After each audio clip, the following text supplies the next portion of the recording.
Europe. The Versailles Declaration has been formally approved a few moments ago, and it will remain in the annals of the European projects. And there's a reason for this. For some time now, we have understood that it is essential to embark upon an agenda of sovereignty, of strategic autonomy for the European Union, to be seen reflected in its ambition to take into consideration the strengths, the advantages, what brings the Europeans together, but also take a look at the fragilities that exist. We're going to try to correct and strengthen.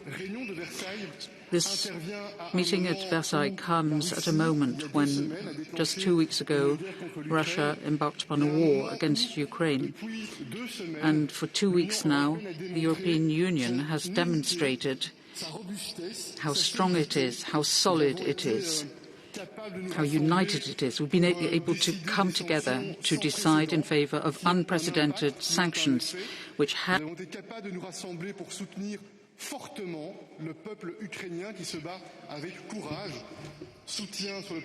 We're there to support in every way possible, financially, in humanitarian terms, the men and women of Ukraine.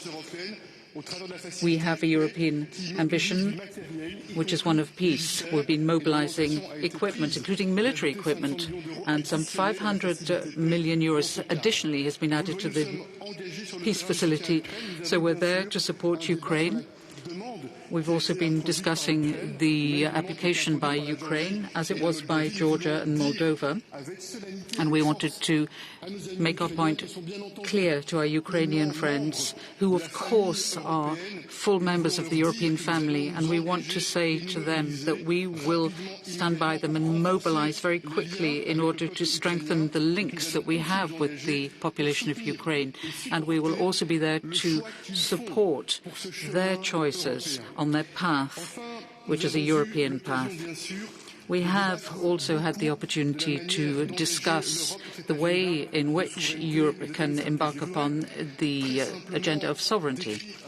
Let me quickly run through the 3 pillars that we have today set out in the declaration.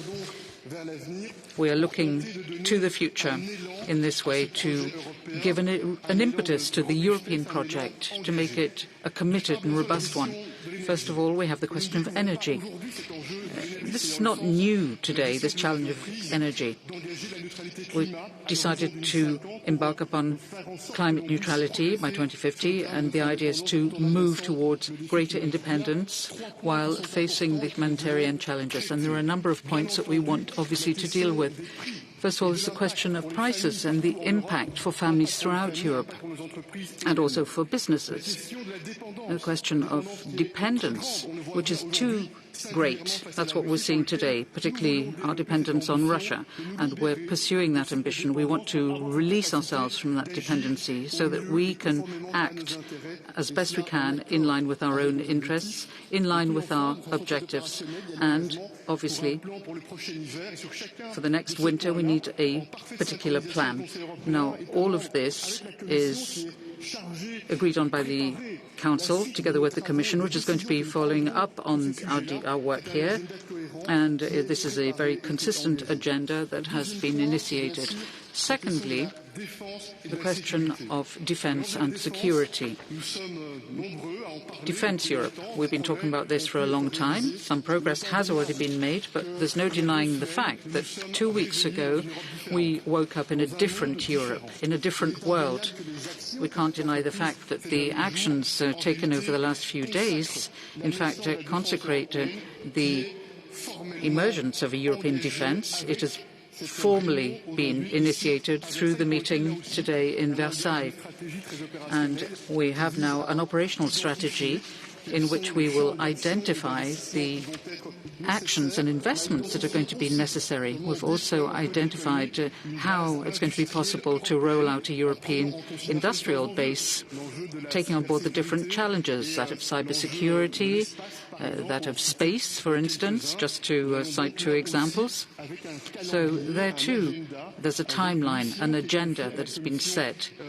That is a mission for the Commission, and progress will be made further. Third point that I'd like to mention the importance of consolidating our economic base. Europe is there to work in the interest of peace, security and prosperity.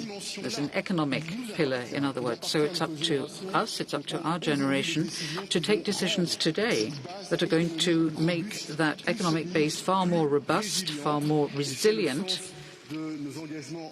And here I can refer to what we've done in the area of health. We've seen with COVID how important it is to coordinate even further. And there's also the ambition linked to the semiconductors, chips, raw materials, critical materials, and, of course, the vital need to continue to be committed to innovation, particularly technological innovation. So just in a few words, that's what I can say about these very significant decisions that have been taken today. And there's a real awareness shared by all of the leaders of Europe here in Versailles. We're all aware of the importance of the moment that we're living through and the decisions that we're taking, not just for tomorrow and the next few months, but for coming generations.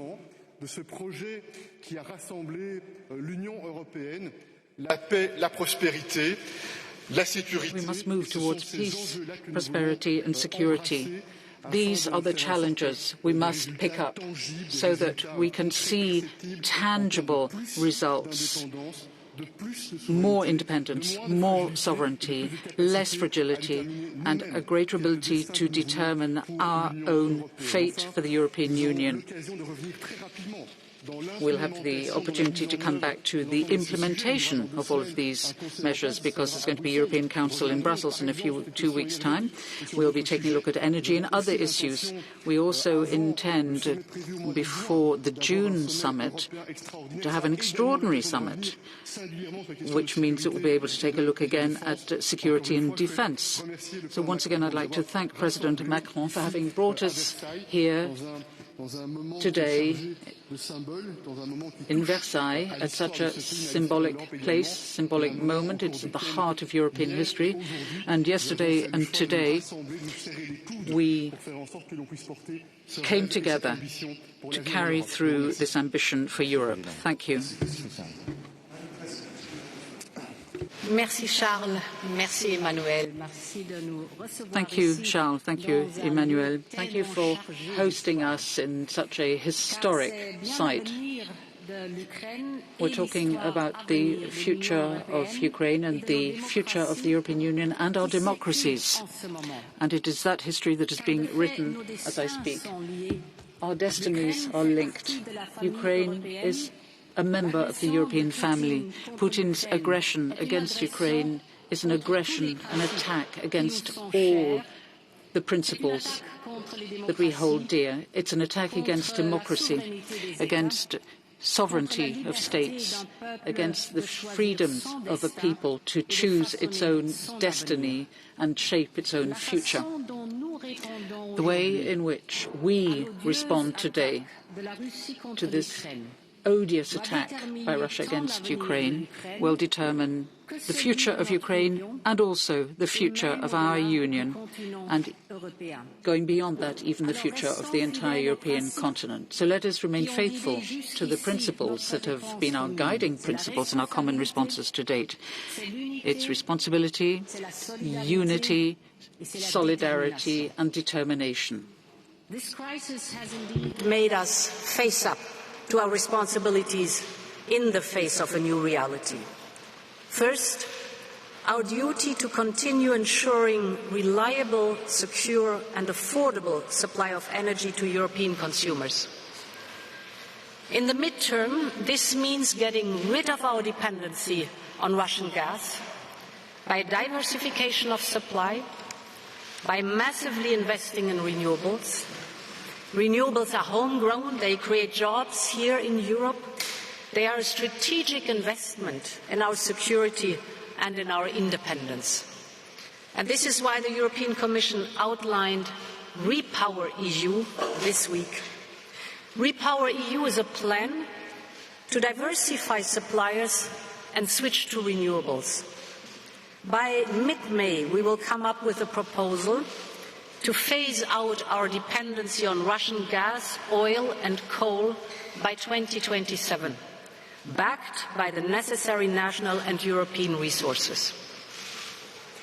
But we also addressed energy price spikes.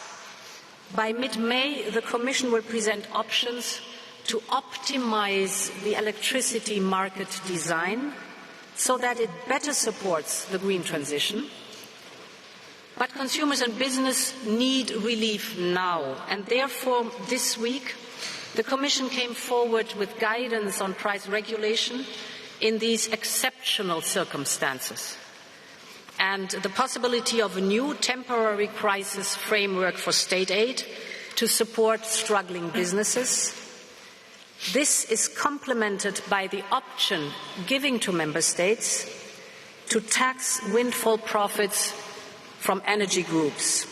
And finally, by the end of this month, the Commission will present options to limit the contagion effect of the rise of gas prices to electricity prices. Finally, we need to be ready for the next winter, so we will set up a task force that will design a refilling plan for the next winter and coordinate the operation. Beyond this first step, the European Union needs to define a longer-term EU gas storage policy, and therefore the Commission will table a proposal to fill up underground gas storages to at least 90% of their capacity by the 1st of October each year. So you see, it's a whole big package, and this will be our insurance policy against supply disruption. Similarly, the leaders also discussed food prices and global food security. And here too the Commission will come forward with options to address these important issues. Putin's war has also fundamentally altered Europe's security environment. To defend Europe, we will need different forces and different capabilities.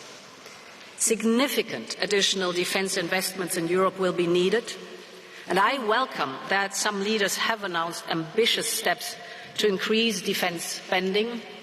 More will follow. But we need to avoid fragmentation.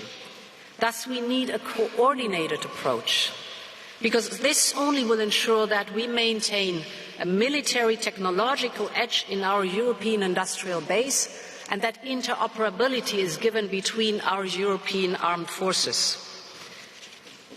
This will be the focus of our work in the next weeks to come. I want to be very clear that we need to closely coordinate also with NATO. NATO is the strongest military alliance in the world. Thus, I welcome that the leaders have tasked us to prepare an analysis of the defence investment gaps and to make sure that we have a clear plan how to deal with those gaps in Europe by mid-May, when the Commission is presenting the results of this undertaking.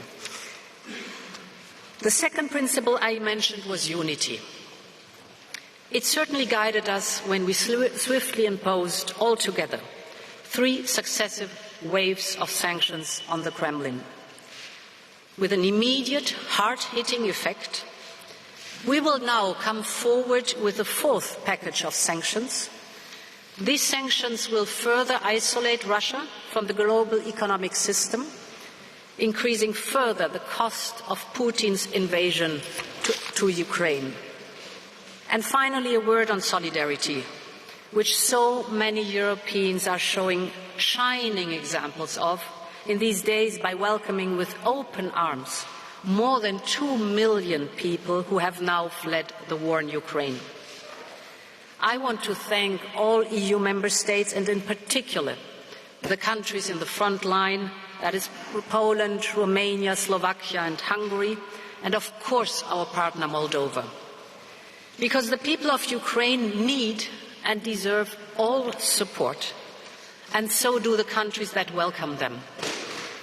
The Commission has set up a solidarity platform to coordinate operational and financial support and reception capacity.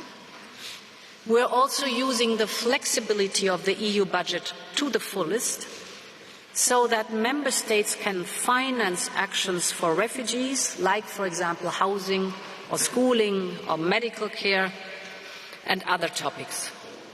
This flexibility within the Commission could free several billion euros over the coming years for exactly these purposes.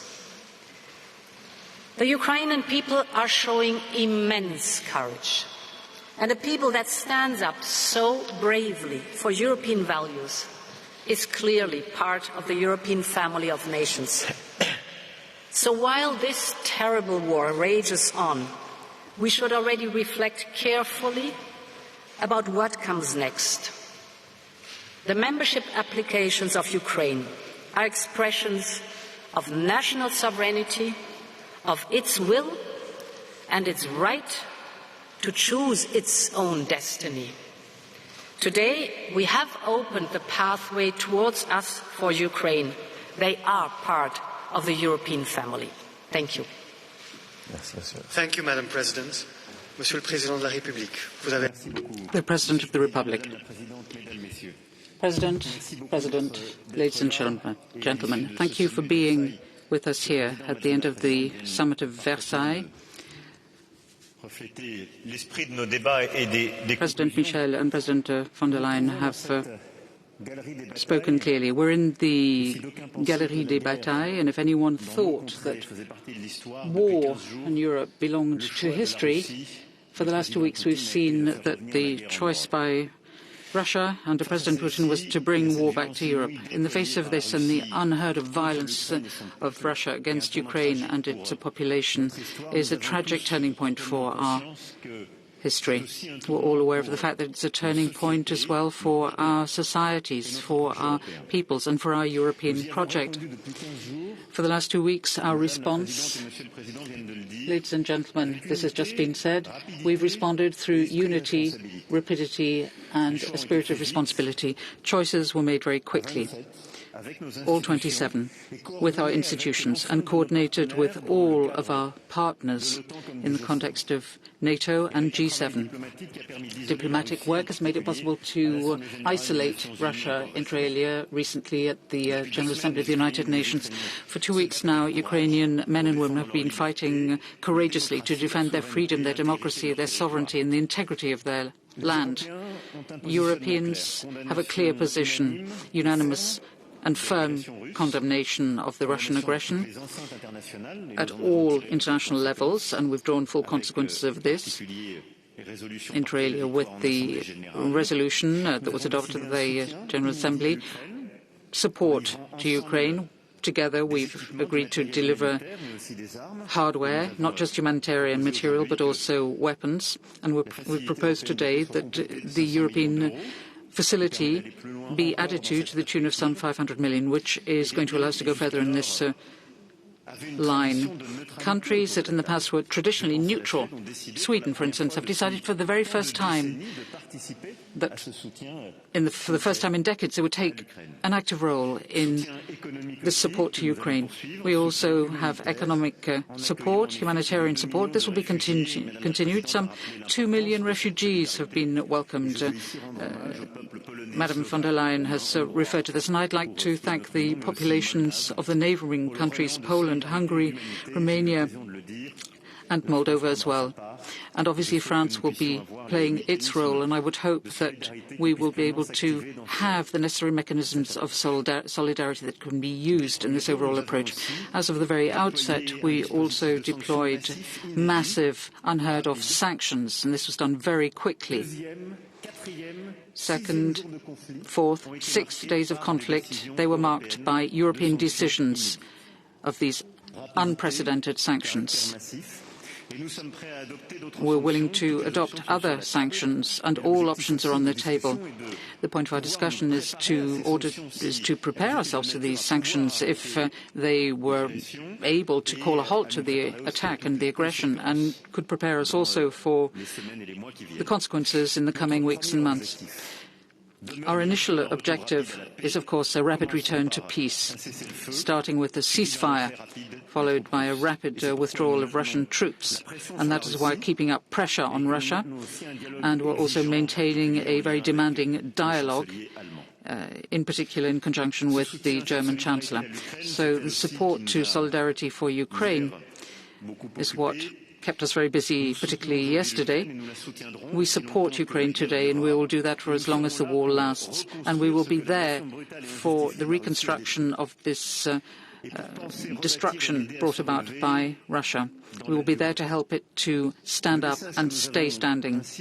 The message that we've sent out to the Ukrainian population is that the path to our Europe is open to them. Their fight for freedom and democracy, for the values that we all share, has demonstrated that Ukraine is indeed a member of our European family. We also want the applications made by Moldova and Georgia as well be examined in line with our treaty by the European Commission so that the acceptability can be determined in line with the provisions of our treaty. The Versailles Declaration, the agenda of Versailles that we've been discussing today, is linked to the fact that sovereignty in Europe, which might have been thought of by some as a slogan or a sort of French fantasy, is seen by all today as being crucial. This sovereignty, this strategy of independence has been there at the very start, also of the pandemic. We've seen what had to be done. It's there when we had to produce and deliver vaccines for ourselves and for other countries. We've seen it when we came out of the crisis, the start of the recovery, when we saw what was happening as regards the semiconductors, when we had delegated production to the other parts of the world, how difficult it was to return to the manufacturing of cars, for instance. And we're seeing it in the context of this crisis, where we can see how our food, our energy, our defense are all issues of sovereignty. We can cooperate. We want to be open to the world, but we want to choose our partners and not depend on any. That's what we mean by sovereignty. It's not protectionism. It's not a question of closing the door. It's a question of having the possibility of staying open without being dependent. So the Versailles agenda has set out the next few months' work along those lines. As regards defense, we want to be able to define the investments that we need. Several of us are already at the level of 2% of GDP invested in defense. Others have further efforts to make, but we're going to make coordinated efforts. We're going to identify our needs in budgetary terms. We're going to identify capabilities that are required. We'll also identify our needs when it comes to possible new conflicts, whether we're talking about shipping, maritime space, and also identify what we need in order to develop the European industrial tissue. If we're going to import more in the way of hardware from elsewhere, then there's not much point pursuing this sort of sovereignty. We need to think in terms of partnerships, yes, but we have to be able to decide to consolidate and to construct a defense industry with fewer standards but corresponding to an integrated market. So there are a number of decisions that we've already taken.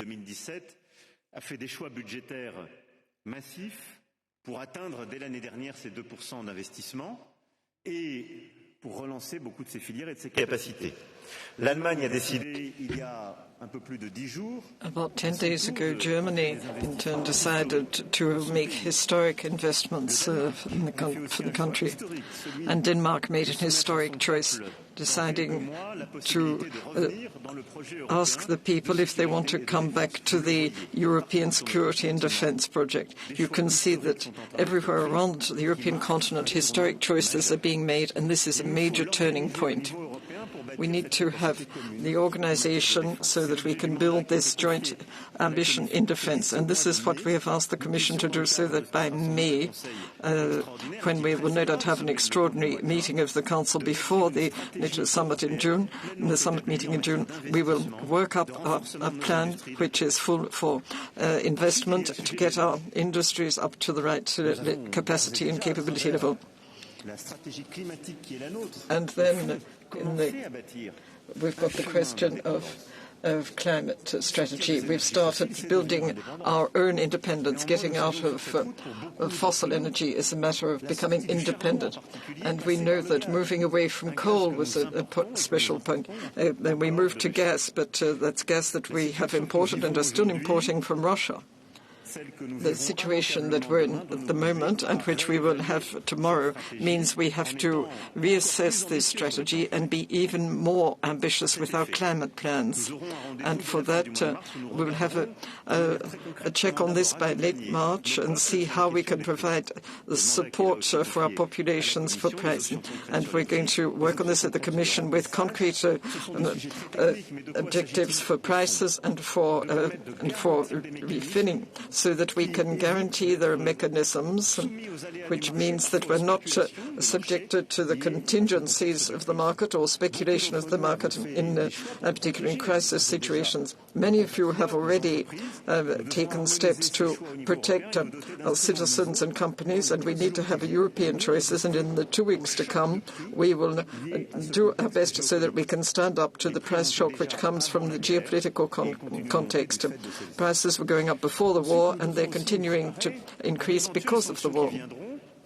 Then, of course, we have the sanctions which are coming in, and we must prepare ourselves so that we are not so sensitive to the dependency on Russia. And this is what we've scheduled for May for the Commission. As the two presidents pointed out, we have the plan to step out of the dependency on fossil fuels from Russia so that we can get out by 2027, so that we are no longer dependent on Russian gas, oil and coal. That's by 2027. This means there has to be new investment, new facilities, so that we can support our choices for renewables and for nuclear energy.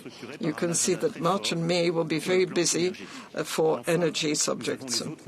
And there are other issues that we will have to work together on to ensure that we are independent and sovereign. There's the food strategy.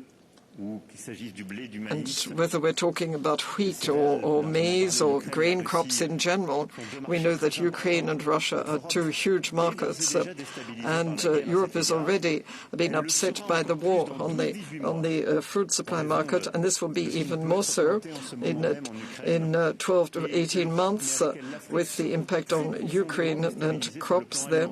And there will be a major disturbance to food supplies in feed supplies. So we have to strike a new balance and look at food production so that we can have autonomy for our food production and for protein production. And we must reassess the strategy for Africa, because a number of African countries are going to be hit by famines in the next 12 to 18 months because of this war. Then there's sovereignty for other commodities, raw materials, for rare materials. And I've mentioned the question of semiconductors, there's healthcare. I won't go through the whole list, but we have this agenda. We will be going through this in the months to come with very concrete proposals for investments which will make it possible to have more sovereign and more independent Europe. We will be encouraging private investments. This is the idea with the tax on energy. And we're going to have the union of capitals, and we're going to look at the single market in different sectors. And we have to have the appropriate monetary possible. We're not going back to normal now, it's quite clear, and the the Central European Bank will be following its work, and will be doing this very clearly in the current geopolitical context. And we'll have national investment policies to protect us from the impact of the war, to fund our solidarity, to fund our resistance to the impact of the war, and to defend our sovereignty. But the next point is that we need to have means of funding these major strategies, funding from Europe. And these are the things I mentioned. And this is why we need to have joint funding. We need to coordinate our investments. And we should do it in a European context so that we don't see the financial market being broken up and different forms of sovereign debt. And this is what we've been working on as our strategy, and we'll be working on it for the months to come. And here we will have to be acting together, acting swiftly and with a spirit of responsibility. The Ukrainians have given us an example which is quite unique, the example of courage. We are not waging war. Europe is not waging war on Russia, but we're supporting Ukraine and we're sanctioning Russia.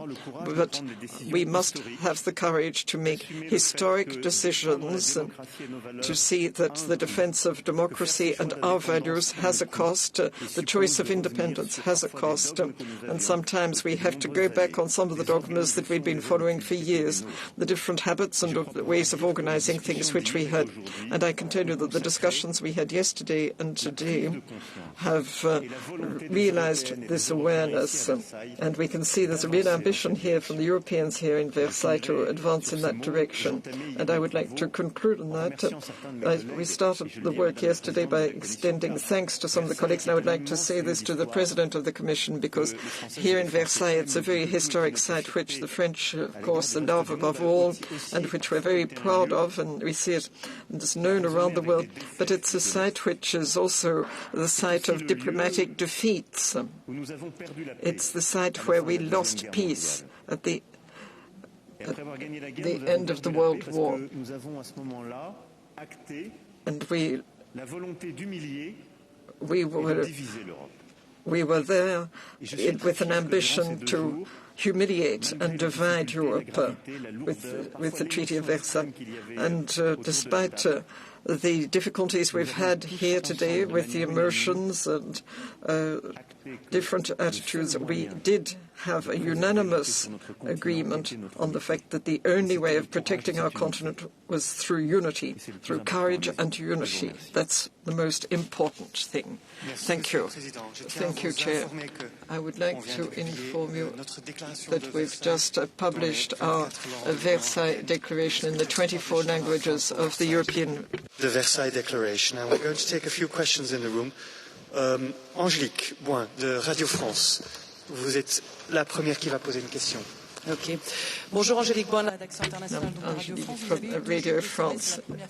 Now, you had a two-day summit, and you've been talking about Europe being more powerful, face of Moscow. You're talking about an agenda. You've talked about 2027. You've talked about other possible sanctions. But we've seen what's happened in the field with Kiev surrounded and the maternity hospital bombed. And we can see that sanctions are not enough. And the feeling is that you don't really have any other tools or unanimous agreement for swift, strong action, and something which could make Putin back down. Now, are you in a state where you're just impotent? Now, let's be clear. There is war there, but we are not at war. What you've stated is true, but the political reality, the sovereign choice, is that one, as I said, we are not at war.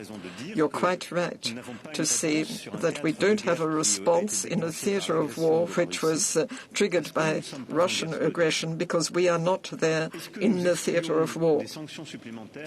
Have we excluded additional sanctions? Certainly not. The G7 statement, which will be issued in a few hours, will confirm additional sanctions, and then depending on what happens in the country, in Ukraine, we are not excluding other possibilities. Now, if things continue in the military way that you've just described, we may take further sanctions, including massive sanctions. But at this point in time, Europeans are intervening in three different ways. There are sanctions against Russia, and we'll take other sanctions there. And if the circumstances required, we will follow those sanctions to the very end. Then there's support for Ukraine, which we will continue to do.